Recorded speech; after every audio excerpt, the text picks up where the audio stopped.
Hello, world. We are live with Yuzu and Mathilda, the AI within our team. How are we doing today? Pretty good. We're pretty good. That was a very Finnish answer. You adapt after 3 years living. Yeah, exactly. And welcome everybody watching the recording also, if you are watching the recording. We'll discuss today how the event went, the learnings from it. Mathilda will be showing some of the or her method for creating the artworks, the AI artworks, and then we're going to go through the results of the survey at the event. Yuzu, would you care to explain how we did the survey and what was it about for those who weren't at the event? Yeah, so at the exhibition we had 12 artworks, and each there were 6 sets, and our guests had to guess which one was made by AI and which one was made by a human or artist. You mean 12, and then right? Well, 12 sets, 24 pictures. Yes, that's right.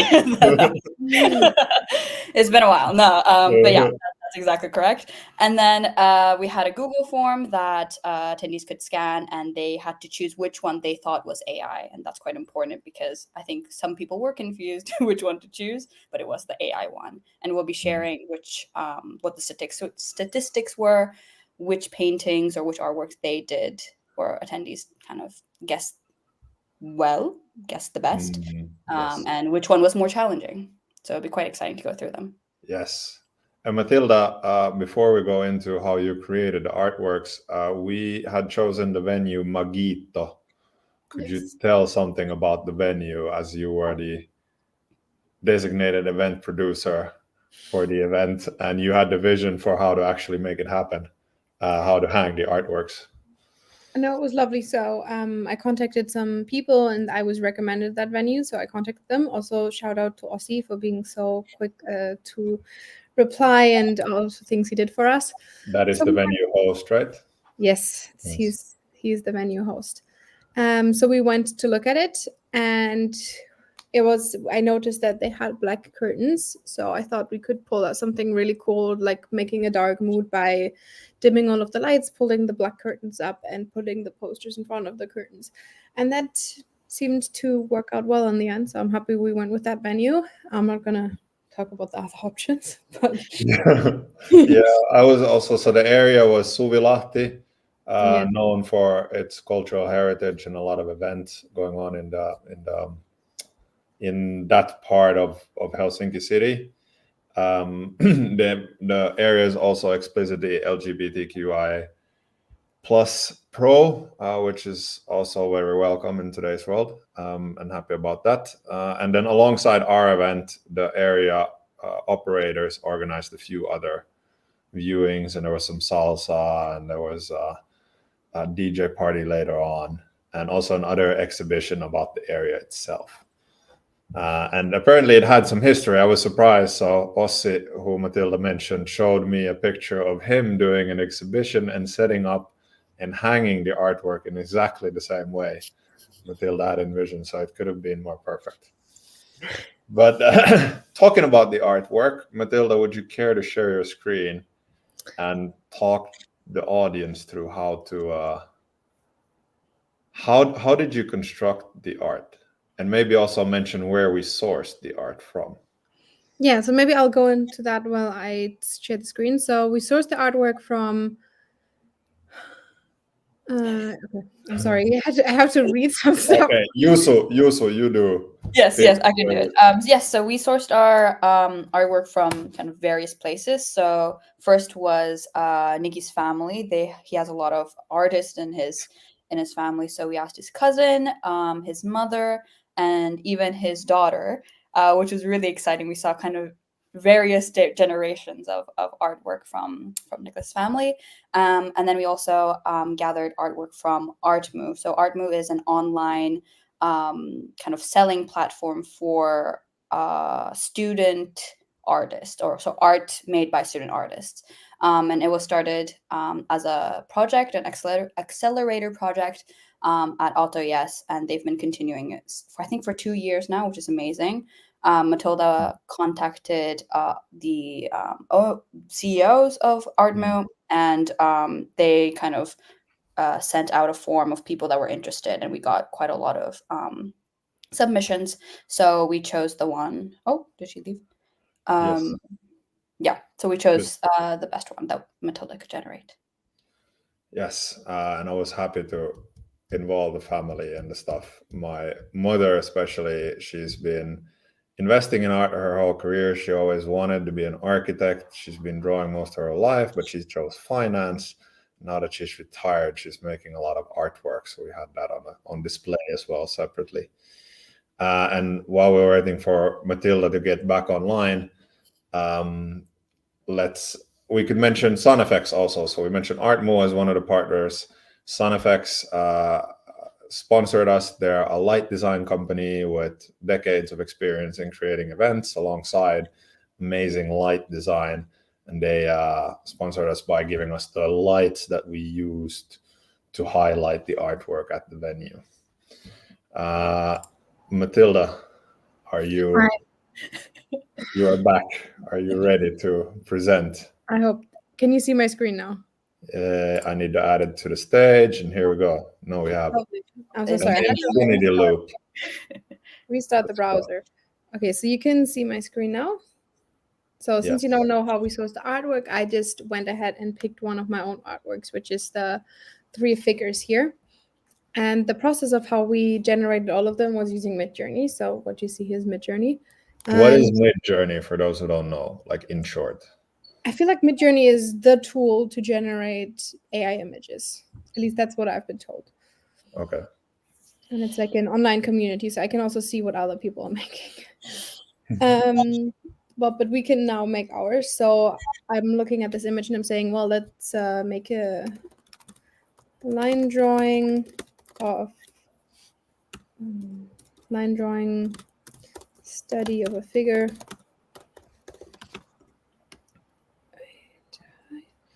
Ooh, what happened? No. Studies of a figure, black, and white. Let's see what comes out of this. And it does actually take quite some time. So how long does it take, more or less? Maybe like a minute. So we can see it always depends on how many people are on Midjourney at the moment. I usually did it later in the evening because for some reason there are not that many people on there. Maybe because people who use this mostly are from a certain time frame. But here you can see we're already 32% into it. And then you can start to slowly see some. So how did you go about choosing the right words to generate what you wanna do? Okay, so the most important thing is to put the right technique in there. Okay. So now I can see this is nothing like I wanted it, and then I would adjust the prompt based on what it generated and what I wanted to generate. So here now I would put make a giant study of a figure, black and white, same figure 3 times, and we can ink because I know that this image was made with ink. And then I would just generate until I get to something close, and then we can start using these, which are like if you press U, this is like U1 is the first image, second image, third, fourth, and U1 just enlarges it. And then you can click it again in we call it like creative scale. So you double the resolution, which then makes it able for us to print it for the venue because our posters were quite big and these online images are just a little bit too small. And here you can see now that I added 3 figures, it's starting to get somewhere. Now, if we would continue this, I would ask it to make it more abstract. I just believe that these figures are a bit too good still compared to these. But yeah. Fair enough. And what about still a few words about Midjourney, right? So keep the picture up there so we don't get infinity loops. So is it free? No, it's not free. So I think the cheapest version they have available was 10 to 20 euros a month. but then you also have a limited amount of pictures that you can generate. And like it is right now, so if someone else has Midjourney, they can see my image here right now. Yeah. Like I can see these images, which I did not generate. Yeah. They're like, if you go with the most expensive subscription they have, then you can set this to private, which might be nice for certain AI artists. Yeah. Okay. Fair enough. Yeah. The people don't pick up on. Yeah, exactly. If you will. So we discussed also a few use cases of like, I don't know if it was, I think you said this, Mathilda, to me, like if starting artists want to practice drawing, I myself back in the day, I had a Van Gogh painting. I copied one of the Van Goghs, right? So instead of using like famous existing artwork, starting artists could like use these tools to create something that they copy out of it and then basically create a unique piece, right? Exactly. I would say it's like generating reference images. And the whole idea behind the reference images is that if you create your own art and you paint it, nobody else can find your reference image online, which makes this your artwork and not a copy of an artwork. If that like makes sense. Makes a lot of sense as a use case, instead of then your art becomes unique when you're already starting out, right?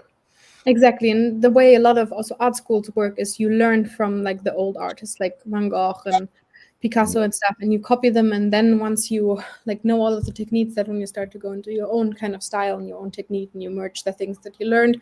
But now with AI you can just say like, hey, make me an oil painting of a head in this and this whatever, and instead of looking at an artist's work, we can now look at that and study the brush strokes and stuff. Yeah, okay. Makes a lot of sense. I've used DALL-E. I don't think Midjourney is Midjourney. It's not multimodular, right? So you can't upload, for example, a image and ask it to analyze what it is. I'm not that big of an expert in Midjourney. I don't think you can, but then I'm not going to put my hand into the fire for that. So you can, in Midjourney, if I remember correctly, you can create new images based on images you upload. But then the difference with the competitor, for example, by OpenAI, DALL-E, it's multimodular, so you can combine video and pictures and text and whatnot. So you can, if you don't know what the drawing style is the most important thing, right? So if you don't know, I've used DALL-E then to generate an alt text for the picture. So you upload a picture, you get an alt text that kind of describes the picture and the style and everything. It identifies that, and then you can take that text and generate a new image with it. For the audience to get a tip on. And if you're not as brilliant as Mathilda, you know all the drawing styles by heart by just looking at it, because I couldn't. It could be an option. Amazing. What did you learn from all of this, the whole process of creating? To be patient. I did learn that there are just many things that maybe AI cannot do at this point in time. If you look at some of the images in our exhibition, they make sense now when they're hanging next to the image. And this kind of makes me regret that I didn't save the prompts of the final images, because some of the images that I chose and that are now on the wall have little to do with the prompt that went in, although they look so similar to the original image. Really? Yeah, for example, I can just say the egg one. For example, we had this one image of an egg, and it was like a Fabergé egg, and it opened. That was how about we jump into that then? We could just like Yuzu, we could just go over to the web page you've created that has the result and the pages, so it becomes easier for the audience to follow. Are you able to share your screen? Yes. Start pulling that up. And while you're doing it, Mathilda, please continue describing the egg. So the egg, for example, we have a couple of images that were super easy to generate. And then we have a couple where I spent a lot of time on it. And the egg, which is, I think, the first one even in here, was one of those that took quite a long time because the AI just could not comprehend that the eggshell was like jewels. So for those who don't know, the artwork on the left was AI generated. The artwork on the right was the real artwork. So the AI could not really understand it. I also don't think it knew what Fabergé is. So it was just like a bejeweled egg. And it would just either put a bejeweled egg inside of a real egg, or it had like some weird stuff. But it could not comprehend that a real egg with egg yolk inside could be bejeweled on the outside. So this is then like there's, so if you want to be an artist that's create a unique artwork that is hard for the AI to copy deliberately, you combine different concepts in a very creative way. Wouldn't you say that?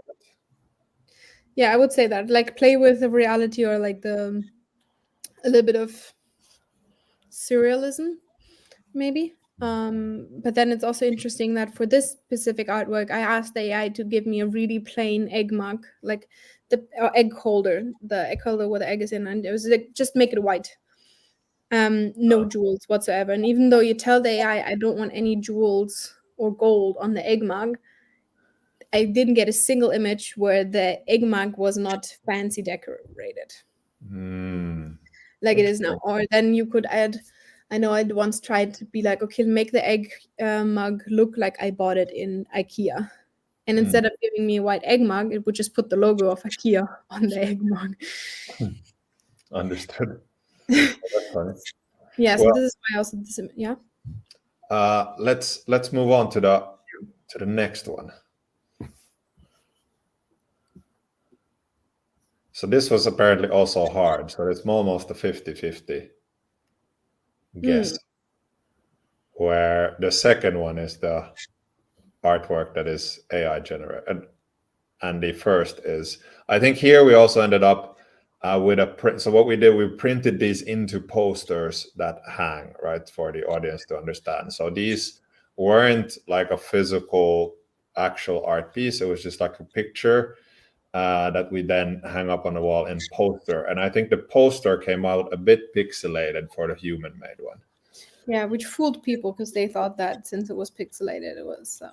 Yeah, so that was like a printing error. It wasn't maybe necessarily meant to be like that, but it was a bit of a resolution issue. And I think that fooled a lot of people. Like a human would never make pixelated art, right? Was this hard to generate? I want to ask, why does it only have one bunny kid? Well, I asked it, it's when I generated, I had got so many options, and some of them had like 5 baby bunnies, and one had only 1 baby bunny. But I think this was one of the little bit more easier ones to generate. I think the hard part was to get it more abstract, which in the end, the AI one is a lot more realistic, I would say, than the human-made one. What do you think, Yuzu? Yeah, I remember when I had to make the form, I had to ask Mathilda for like the answers because I couldn't really tell. But even now, yeah, I guess like if I didn't know, I like which one is which, I still can't tell. But I think what I heard from a lot of people is that the second artwork, which is the AI one, like Mathilda said, is like a little bit too perfect somehow. Like there is like a style, but it's still like, I don't know, like you can tell it's like a bunny and a bunny family, whereas the first artwork kind of could be like another animal almost. Like it's kind of like, yeah, it's like loosely based. And remind us again, Mathilda, who was the artist of the human-made art here? This was sourced from Artmo, right? This was an art. Yeah, this was art from Artmo. So the original artwork is actually a tablecloth. If anybody's interested, you can purchase it on the Artmo website. I have to be honest, I do not remember the artist's name. But oh, perfect, it's all right there. So it's Finiasta, and she has some other really cute artworks, and she does digital artwork mostly. I love her Christmas collection, but I thought that's maybe for June not the right thing. Nice choice. Over to artwork number 3. There's my daughter Vivian Dolang, and here people clearly have been able to guess, or more people clearly have been able to guess. Although 52 people still guessed wrong. Yeah, I think those are the 52 I didn't tell it's my daughter's artwork. So as soon as you tell somebody the artist is a 5-year-old, people started looking at the one on the right and being like, a 5-year-old would never draw this detailed content, right? Like it's too intricate for a 5-year-old, like a stereotypical 5-year-old. Of course, you might find a virtuos, and it might be a 5-year-old who's able to do amazing things. So that was what gave it away, quite frankly. And I was like a proud dad walking around telling everybody this instead of like just letting people guess. So that gave it away. And then on the next one, also her, right? And here it was more even because like the rainbow on the artwork seems very, very childlike, right? And then on the right, people said it has those intricate like extra lines drawn from the middle. You can't see it on the screen, but if you zoom out, it had these amazing. She used like a magic pen, and people thought like a 5-year-old would never understand to deliberately do those things. I also heard that people thought that they guessed right because on the AI one, which is artwork 1, you can see like the lines on the eye, and like a kid would never put like lines on the eye. That's so interesting. I didn't even notice that until me neither. Just said it, yeah. And it's kind of still a very straight line. Was it hard to ask the computer to draw like a 5-year-old? Oh, it was super hard. I could not do it. That's also why the image earlier, it was like impossible to. I even told the artwork. That's why like I was like, make a house and a tree and a human, and the human is the biggest, the tree is the smallest, the house is the second largest. Because I wanted it, like kids when they draw, the human figure is the same size as the house. I tried to trick the AI to do it, and I guess it worked with the figure. But then it has this like huge tree in the front. That is true. I also tried for it to remove the ground because I was like, as a 5-year-old, you're probably not going to draw like grass. Or at least I wanted to fool it so that there's no grass, but he refused to remove the grass. There was a bit like fighting with the Okay. Thank you for sharing. Yeah, and on the second one, it was harder to fool. Then we have the 5th artwork, Zest Friends by Paul from Earth. What an amazing name for an artist, Paul from Earth. Here there was some intricacies with being able to tell how to create something on Midjourney, if I remember correctly. You can't ask nipple rings. Well, you are not allowed to do sexual images, so you have to somehow work around it. So this is Full from Earth. She sent in a couple of artworks, but I was only able to choose one since they were all the exact same style. So it was like, now we had lemons with the piercings, then we had a eggplant with a piercing, a banana with a piercing. If I put them next to each other, you will instantly be able to tell that is human because we have two that are the exact same style. Yeah. And then for this artwork to generate it, so when you ask it to, hey, give me 2 lemons that have nipple piercings in them, it will give you an error message saying, hey, this is too sexual. But if you say like, hey, give me 2 lemons and put metal piercings on it that look like nipple piercings, it goes through. Okay, so you've been doing a lot of tricking the AI here. Yeah. I think what gives it away with knowing this, since an AI can't generate sexual content, right? Like that alone should be like give the AI artwork away, right? Yeah. Because anything that is like the thing that is too sexual is likely done by a human. Yeah. Or like true gore, or I think the same for like violence or gore is probably the same.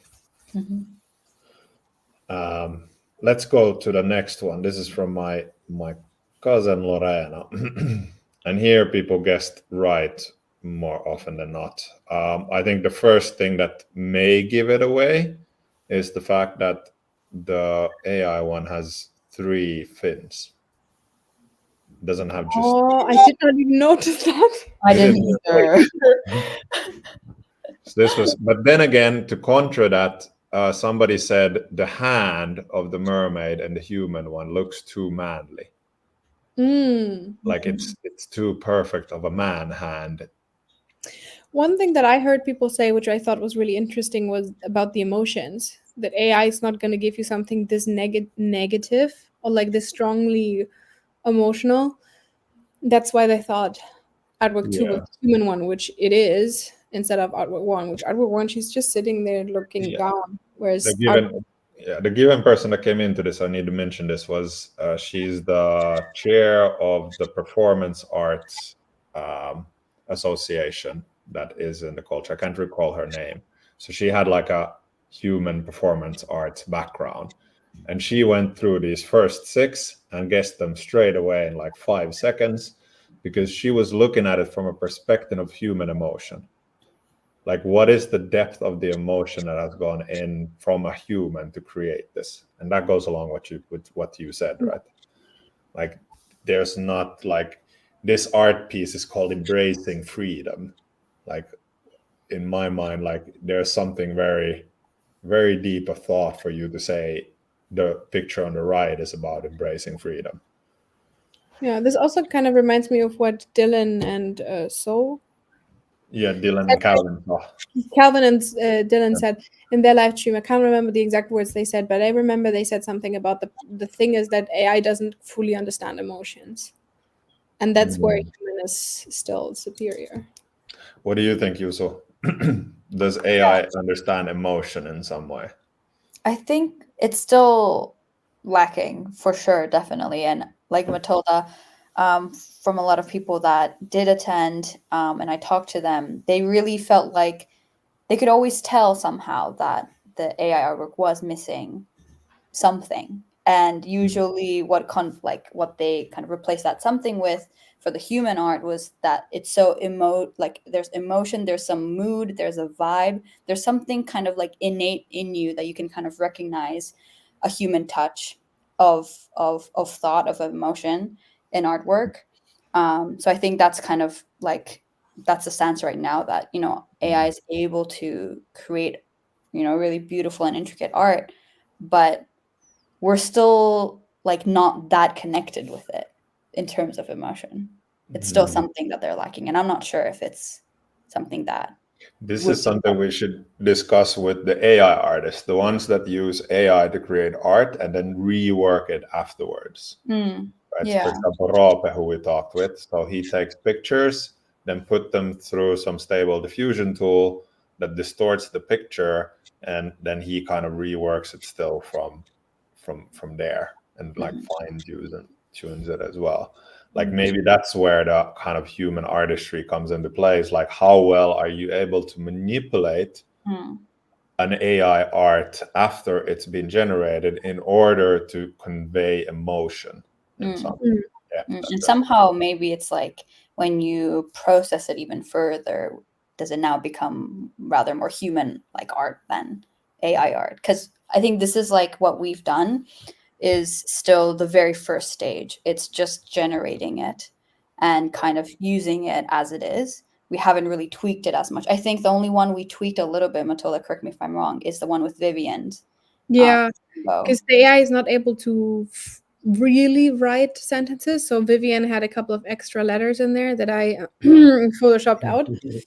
Okay, so we did manipulate a bit, Just but one of but yeah, I really do think that like when you start processing it more, and obviously I've seen so many other AI art that feels so real and feels like they're like a person actually made this, but I think it comes from like processing it more and putting your personal touch to it in very different ways, and kind of thinking outside of the box of what the AI can do.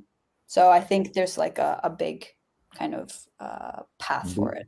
Yeah, blue ocean opportunity to use. Exactly. The world is the oyster for AI. Yeah, I think this goes, what you're saying here goes back to like using AI as a tool, and what Roope also mentioned, like when Photoshop came, people thought it's like Photoshop art. Like it's not art, it's not photography art because you're using Photoshop. Now it's like just part of many artist processes, and nobody will actually question using Photoshop for anything. The same way, somebody also gave the analogy that, like when the camera came, this was also, I think this was the CEO of Helsinki Juhlaviikot. He came in, he looked at this, and he was just like, well, you know, people said that photography, when the machine came, it's not art. Like art is what the artist paint on a canvas. Like if you take a picture, that is no longer the same art. So it's just like a way of connecting to the tool, and I think how you described it, Yuzu, is a very beautiful way of looking at it in a way that is not very dogmatic. Yeah, we still have a few artworks going forward. Yes. I think, Yuzu, you had a very good point about what gives this one away. Yeah, this one I thought was really interesting because everyone that I kind of talked to about this said that the first one is so moody. There's some emotion to it. It's a little bit dark, and there's a kitty, and kitties are kind of associated with like happy thoughts. But something about it stirred emotions in people. And instead, the artwork 2 is just kind of like it was everywhere. There was like the cat is cute, but too cute. The buildings are too intricately what do you call it? Placed and designed. Placed, and exactly. And I think it was like a consistency of style that really gave it away for a lot of people. The artwork 1 was just, it was kind of, the buildings and the clouds and the kitty, they all made sense together, whereas the artwork 2 was kind of not uniform, and so a lot of people know that it was AI generated. That is another thing that might give away AI stuff. It might combine things in a unnatural way, but then again, an artist can also combine different styles. But you rarely see that in art, right? Yeah. So I can't recall seeing many art pieces that are deliberately combining different styles within the same painting. Yeah. That's not a very common thing, at least, or like mainstream thing to do. Yes. I think some people were also saying that like the cat on that AI generated is like too detailed. Like there's fluff, and then they have like little paws, but like little fingers instead of paws. They're like, what even is that? And so the people that really looked, and I think the beauty of having it in an exhibition and a 50 by 50 poster was that people can really go as close as they can to the artwork and really see the details. Because I actually did this test with a friend, but on the computer, and they couldn't really tell because they were kind of seeing it from afar. And even at this kind of view, they had a hard time guessing.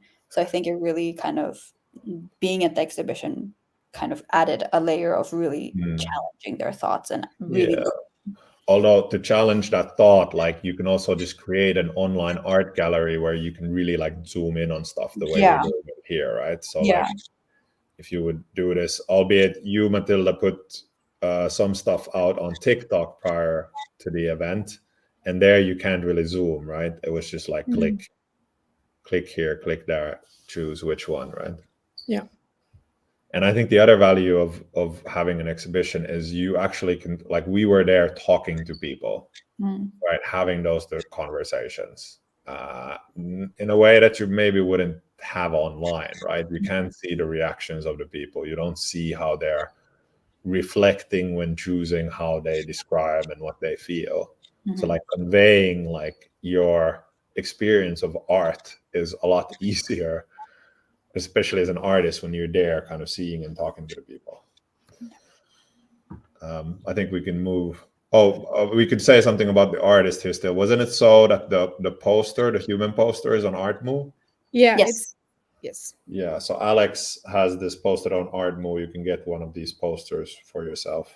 Yes, and I think she has postcards of this particular painting, but as well as others, and they're all in this kind of style, and it's really beautiful. And we also know Alex She was Actually, also in Ignite with us. Ignite is the accelerator program that ArtMu was created in, but it was also the accelerator program that Mathilda and I, along with our friend Owen, participated in, and we met Nicholas there. So it's I like, think since you jumped in and started pitching that, Mathilda, would you care to explain what an accelerator program is for those who don't know? yeah, so it's a startup. So Ignite per se is a startup accelerator for early stage startups. So you come there with a business idea, and you have these 3 months in the summer where you just try to put that business idea into action and see if you have a market for it, and just test out a bunch of stuff. Amazing, yes. And I was around not because I was participating, but I've mentored in the program back in the day, and also came to watch and see if I could support any of the teams. And hence, we're here. But we still have a few, and we have the Picabian mark by Yuzu, which is the most 50-50. Oh, wow. That is crazy. yeah. You said Picabian makes, or the artist you're trying to copy here on the left. Yes. There's an artist that makes very grotesque art. Yes. I can actually, his name is Francis Picapia, and he has kind of a lot of different artworks, and I think he's more so known for this surrealist multi what do you call it, like material. So he uses like oil crayons, oil pastels, but he also uses paints. He's kind of like avant-garde painter, and also he does sculptures and stuff. And I really I did like a study of his paintings when I was applying for uni, so I had to make my portfolio. And I thought his was really interesting and intricate, and I really loved how he brought emotion and this like really kind of like almost subtle darkness into his human portraiture, and that's kind of what I tried to recreate in my artwork. Understood. And I think here people also like a thing that AI does, it hallucinates. So it's more likely to create something unnatural. And I think that is what people were thinking here, was that your artwork has like too many eyes. Right? So only AI would do something with too many eyes. Yes. And the other is texture. Texture. So you would think that the one on the right kind of is, if it would be a live human artwork, it would have like the texture that would give away. And hence, like when we have posters, you can actually touch and feel and see if that is what the difference is. Let's go to the next one. I think here is where there's no longer emotion to be leaned on.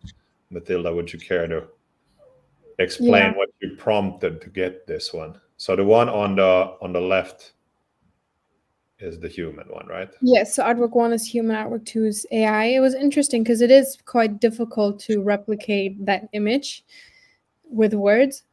So and since it's mixed media, this is I think the only image where I didn't give the AI a medium. So usually I would always be like oil painting, ink, digital artwork, illustration, whatever. This is the only one where I didn't do it because it has mixed styles. I was like, okay, let's just describe it. Now it's like, well, it's a pattern of organic shapes. So I put like organic biology shapes, patterns, circles, and then I just put the colors, so blue and orange. And after a couple of tries, this is what I ended up with. And this is like the closest I got to this could fool someone. So with everything I did, I always tried to get something that actually could fool people. And I was like, this is not at all, in my opinion, the same as the human-made one, but it looks like it could be human. And that's why. True.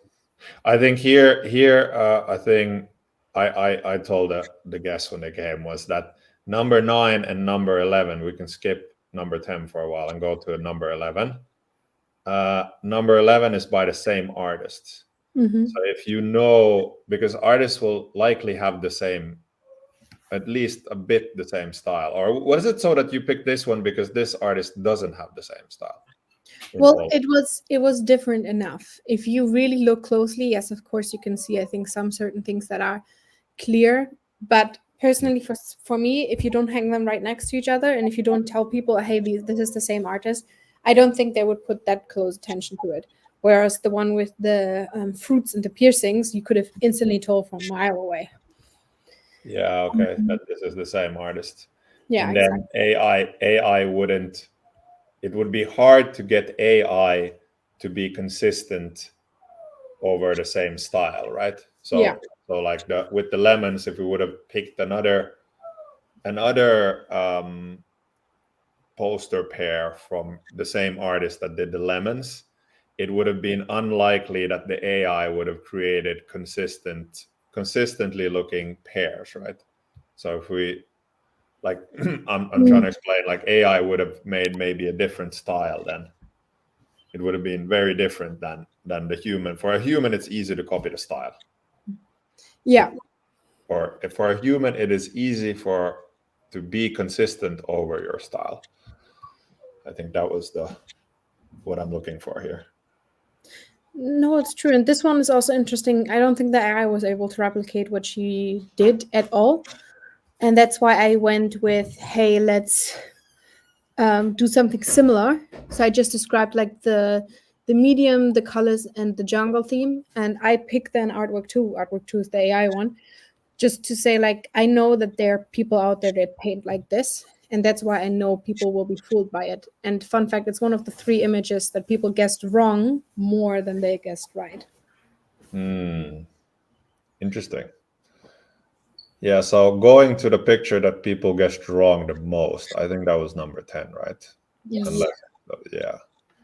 Yeah, she was a really interesting artist. She was also there all day on the opening. And she sent that image in deliberately to fool people. So she was like, this looks like it was made by an eye, and I want everybody to guess wrong. And she sent it in, and it did. I mean, everybody did guess kind of wrong. So her artwork is the one on the left, and the AI one was the one on the right. It's also probably the only image that was like, this one was the fastest to generate for me because it was very simple to do. Because it's just an oil painting of a wave at sunset from a surfer's perspective. And I got that, and I was like, perfect. Yeah. And I think here people get it wrong because AI may distort very classical figures. Yeah, I think that's like the couple of people that guessed right. They were like, yeah, I guessed the one on the, I knew the one on the, so artwork 2 is the AI one because the wave is too perfect. Yeah, I mean, people might draw. And I think what may give it away, talking about human emotion, Veronica said she loves looking at water. She will look at water all the time. So somebody who looks at water and loves water for water, in my mind, okay, this makes sense because I see the pictures now. She wouldn't create water in a perfect form. Water is a fluid thing. And this comes from like also listening to her. So this just goes to show that like understanding the artist motives and where like listening to the artist, like suddenly the art might make a lot more sense. And we form like emotional connection to it because of it. Yeah, that is very true. I think where the images artwork 2 might have fooled people is that her brushstrokes, she's a lot more detailed and subtle with her brushstrokes, whereas the AI, you can clearly see the brushstrokes and the effect on the top of the wave with like the paint. So I think that might have been what made people think that artwork 2 is human. Okay. I don't know. I just know that people. I know that we're being subjective about art. Right. No right or wrong. Okay, so we can go over to the last one, which is my mother's work. And I think here one thing that worked for fooling people was the fact that I think we also have a resolution issue on the left, right? So I think the original one didn't have that kind of trickly thing going on.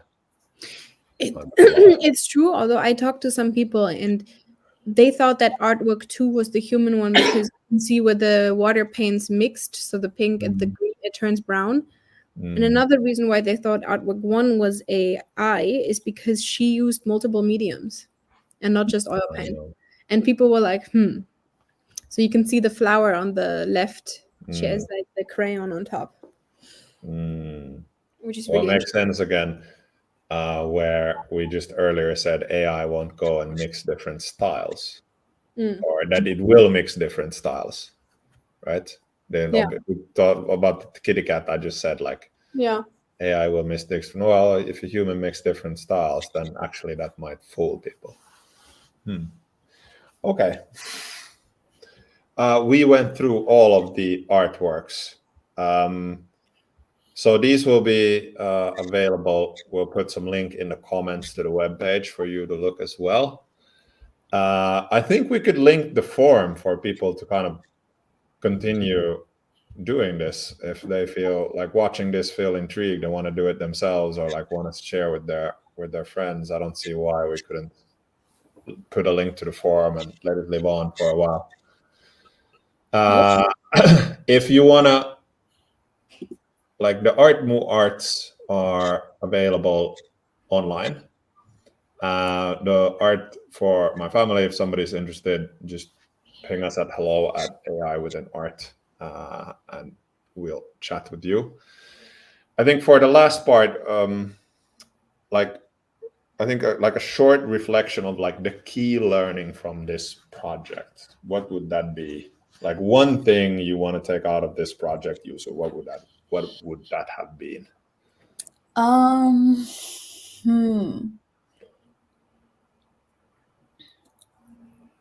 Maybe I can start. Go ahead. Because I just thought of something. No, but I think it's the biggest learning from this project, at least from the topic itself, was to stay open to things. I feel like with everything, every time there's a big change, people are so against it in the beginning. This goes back to what we said with Photoshop art, camera art, whatever. It's to stay open and not to like try it out and get a feeling for it before you go through it, because I personally went through like a little bit of a personal journey throughout this project, where I come from a very traditional art background. You know, I do everything with a brush and paint, and I was like, I was so against AI art. I was like, I spent hours on this painting, why would something else be the same value? But I think if you really get into the topic, which I now had the opportunity to, it completely changed my mind. And I think there's something really interesting about, so don't be against something before you actually know what it is about. Yeah, try it out. What about you, Yuzu? I think that's a really great point, because I feel like I've had that. I wasn't necessarily against AI art, but I feel like I had a very like strong negative bias towards it. Just kind of like I didn't see it as like art. Like it was just like, and I was kind of like against people that called themselves like artists just because they generated like one artwork. But then Mathilda and I, we kind of practiced, like before actually generating the pictures on Midjourney, we practiced on ChatGPT trying to recreate some things. And that took us like an hour, 2 hours for like 3 pictures. And it's just this constant like re-editing of how you describe things. And it's like, you think that because it's generated really quickly, it's a quick form of art, but it actually takes a lot of time and thought to generate the right pictures of what you're trying to think. And it's like a mental exercise to do it. So I thought that was really interesting. And I think with Mathilda, I'm more open to this idea of like AI art and where it goes. So what I previously said about having this kind of like optimistic view of AI within art really came from this project. It wasn't how I felt from the very beginning. And I think Mathilda kind of summed it up really right, to kind of like keep your mind open and think, like, don't believe in yourself. Like for me, like to say something a bit different, to give some other nuggets here for the audience. For me, I think the creation process, for somebody who's been in working life for a longer time and done a lot of events, and you're kind of at an established understanding of how things could be at what standard and blah, blah, blah. Like it's refreshing to kind of get into kind of something similar, but still something new. And the fact that kind of we did this once and you had people who've been like in art or in the scene, or like the Suvilahti people, or like Ossi, who we mentioned, like he's been doing 18 years, and they're like, please come again, do it again, right? Or the audience that came in and they were like, since you are doing this event, you are now the expert. So can you tell me, like, you don't really feel like an expert, but albeit through doing it, you also learn. This was like back in the day when you were doing Slush, you didn't have like a previous mental model of how things should be. Kind of the same effect happening. It's like, because you don't have those mental models, you are more willing to try, and you're not willing to suck, and you actually might be creating something that others feel has a lot of value, even though you're doing it yourself for the first time, and you just don't know it. You're just having fun while doing it. And it was, even though it was very stressful getting back to the event business as well, like it was very rewarding learning experience for me personally, and it's been delightful with working with you, of course, on the project. On the last note, for the audience, like without restraints, what could we imagine AI within art becomes? And I mean, just go crazy. Let's go crazy. Let's think not 10, but like 10,000x, like an extrapolate on it, and build on what card game. I'm just throwing shit out there. Like, make this a game that people can buy in the supermarket, similar to like trivia nights. Oh shit, we actually have a pretty good idea here. Make it. Sorry for swearing, audience. That's actually an amazing idea. This is a very simple game to play. Yeah. Somebody might come up with some more rules, and we could even host competitions at events on this trivia game. Yeah, that's interesting. I really like that idea, because I feel like this is also some learning from the event, is that it was so interesting to hear from like actual artists. I think there was a graphic designer that came and he was talking about why he thought certain artworks were human made, even though it was AI. And he noticed these kind of very nuanced things that I didn't know, because he was a graphic designer. I'm not a graphic designer. And then there was also people that talked from like a general, like a non-art background, and how they spotted these things. And I think that communication was really interesting. And I remember there was like certain pockets of groups that were forming in the exhibition, and that's something that I would love to see more of. And I feel like this kind of card games, because it really just, encourages people to just talk, and in person it's so much easier to express your emotions and kind of feedback to what you've heard. And a card game or a board game or something as such would really help create that, even within your family and friends. Yeah. So we could take this, we could make an event concept, then we take that around globe, create these encounters around art where people play this card game.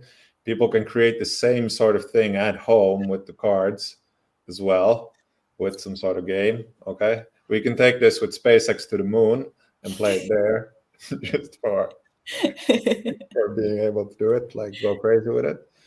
And I think fostering the positive discussion around it, right? Because none of what we realize here, I feel, takes away from human art as such.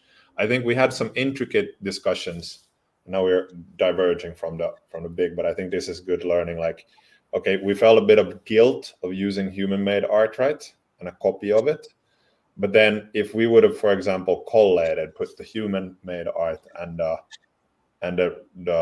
AI art in one piece, then it would have been a unique copyright, right, in itself, because it becomes a unique piece in itself. So we could like create a gallery or art gallery that goes along with this, right? So if we create an event where we host all of these things, people could submit their artwork, and we could like figuring out the best way of funneling the rewards of the event back to the artist as well would be a very meaningful thing, without knowing yet exactly how to do it. Yeah. But feels meaningful. Yeah.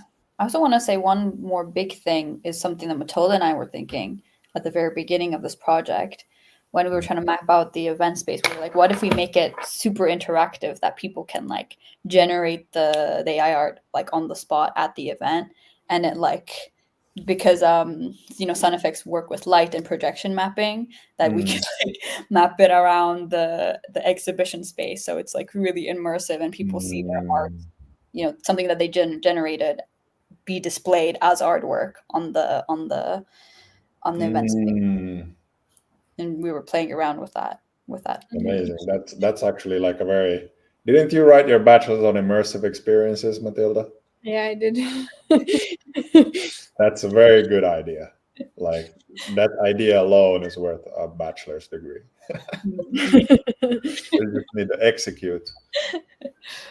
No, but that would be an immersive experience, like people creating stuff like live or submitting stuff, and then you, at the very least, like you submit stuff prior, and then at the event, it kind of gets immersive experience. But then again, like actually being able to create one day and visit it the next would also be cool.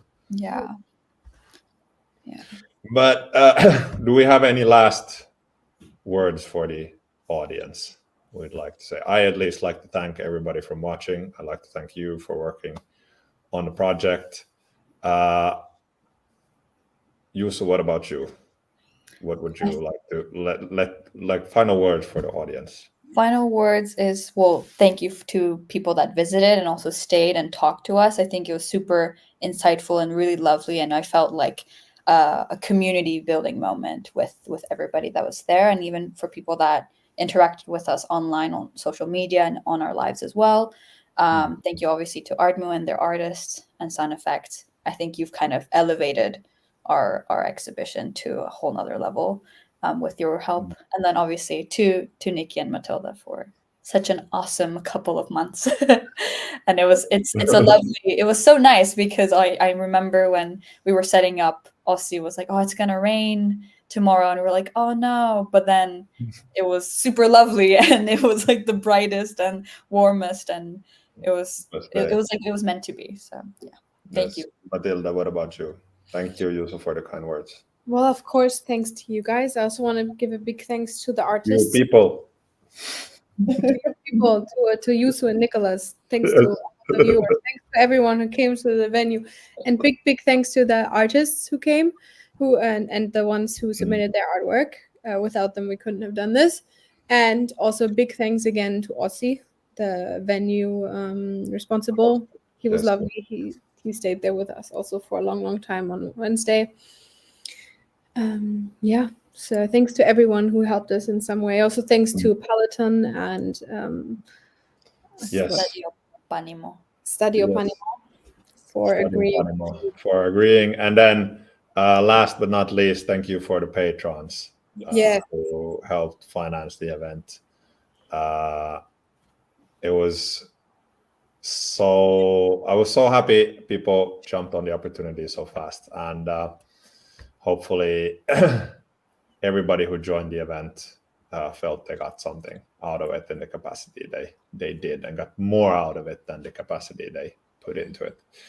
Stay tuned for more. We don't know what more still will look like. It might be a card game on the shelf soon, or it might be future events. We'll have to figure it out that with Yuzu and Mathilda in the near future. Until then, please watch all of the recordings. We have at least 5 episodes worth of content for you to go through of our creation process, and we'll also write this up so you can find all our learnings later on.